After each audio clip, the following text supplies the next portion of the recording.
Halo, apa kabar teman-teman? Bertemu lagi di channel Environment Institute bersama saya Mahawan Karuniasa.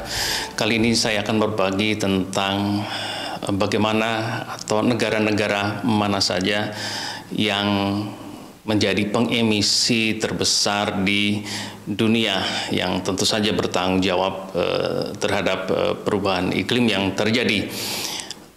Yang pertama, yang terbesar adalah Cina.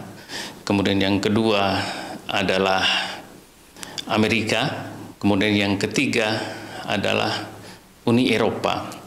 Namun demikian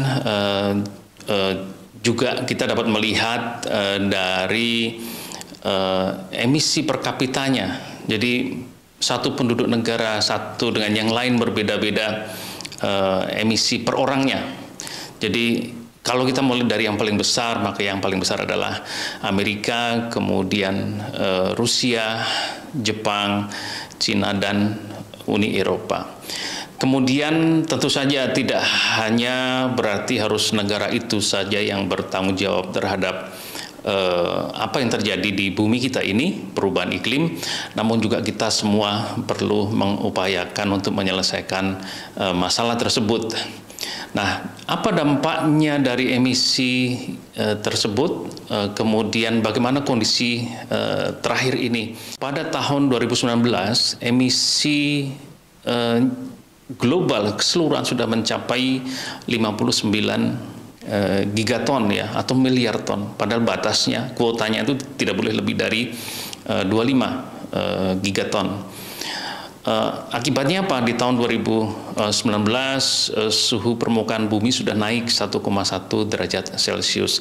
Tahun 2020 sudah naik 1,2 derajat Celcius. Artinya naik 0,1 per tahun. Jadi kalau 3 tahun ya naik 0,3. Ya gampangnya hitungannya begitu.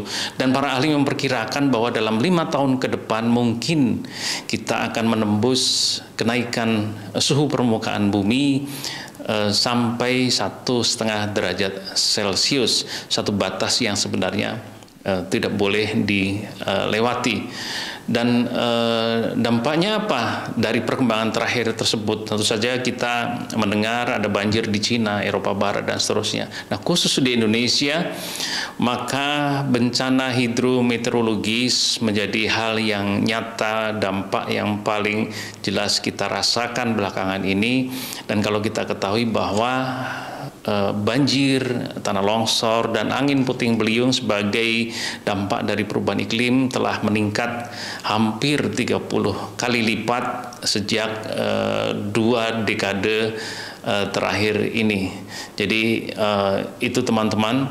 Kemudian tentu saja perubahan iklim tidak berdampak hanya terkait dengan cuaca ekstrim saja, tapi hal-hal lain seperti ekosistem laut berubah. Kenapa berubah?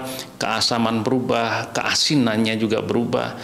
Terumbu karang dapat memutih, berubah, berdampak pada para nelayan dalam menangkap ikan, kemudian juga di daratan juga berdampak pada kondisi ekosistem daratan maupun di kondisi di perkotaan.